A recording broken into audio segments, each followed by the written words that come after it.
did you know Frank Sturgis? I knew Frank Sturgis from the Bay of Pigs and from the SAO. I also knew Orlando Bosch. He was on scene. Orlando Bosch. I don't know if you were familiar with his name or not, but he was also president. There's a few other faces I recognized. I just don't remember the names for them because it's so long ago. How do you figure all those people were in Dealey Plaza? You know, I couldn't figure that one out myself, but it's like anything else. It's like everybody, they know something's going to happen. Maybe they know a building's going on fire or something. You know, you got a building burning and may collapse. Everybody runs to see the fire. They should be going the other way. About the only time I've ever seen a lot of confusion was where people were trying to get away, like if you was the racetracker in a crowded place and somebody yelled gun, everybody broke and stampeded. And we had a few people out the racetrack get hurt that way. They're out of Maywood Park. They got hurt in a stampede like that. But basically speaking, if somebody knows something's going to happen, they have a tendency to go see it. Most people are curious. You know, you ever drive down the highway, you see a wreck? You're probably guilty of it. You slow the car down, look out the window. Everybody does it. So a lot of people come there for that reason, probably because they had heard these rumors and stuff that he was going to be assassinated in Dallas. That was no secret. Right. Even the National Security Agency knew that. What about Eugene Braden? Eugene Braden? He was there that day. He was the, Eugene Braden was there for a specific reason. He had the contacts inside the Dow Tech building. And he was the one that Charles Nicoletti and Johnny Roselli needed to get him into the private office somewhere or another. I have no idea where that office was. I was never in the Dow Tech building myself, so I can't even describe anything in there.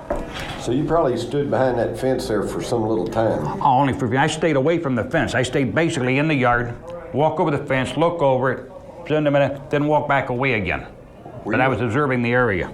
Were you a smoker at the time? Oh, yes, I did smoke. Were you smoking cigarettes that morning? I was smoking that day. Careless. I probably stepped on several cigarette butts and left them there. Most of them Pall Mall. Was it muddy back there? It was very muddy. Let me put it this way. I a couple of times even took my shoes, put them up on the little concrete ledge there and scraped the mud off the bottom of them. What clothes was Frank Sturgis wearing? I don't remember exactly the clothes. I remember he had on like a bomber jacket. Remember the World War II bomber jackets the pilots used to wear? He was wearing one like that. His had the brass buttons on it. I remember that. You can see that flashing, you know. And which location of Dealey Plaza was he standing approximately? I was where you got the concrete steps that go down by the pergola there, and between the pergola and the stockade fence, you got a set of concrete steps that go down. I was to the right of those. He was to the left and just off of the sidewalk. He was standing in the grass itself.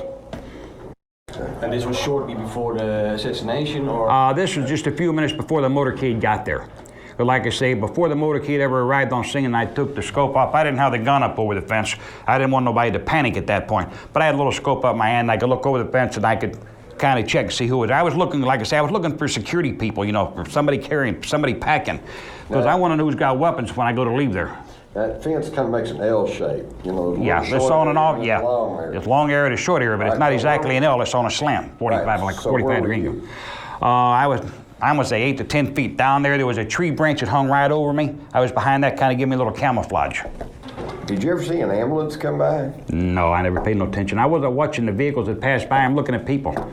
Well, I never noticed an ambulance. You didn't see an ambulance with red lights? No, I might have heard a siren. I don't remember. I had all that tuned out. I'm in another complete mode. Sirens, lights flashing, ambulances, police. That don't bother me. I'm not there to look for those things. I'm there looking for other details, for other things. Okay, so then what happened? The motorcade came? I'm checking everything. I got most everybody, and just basically where a lot of different people are standing at. And I want to make sure that there's, like I say, I don't have any cops right next to me because, you know, if something happens and I have to shoot, you know, I don't want to have to shoot anybody else unless it becomes a necessity. So I walk away from the fence.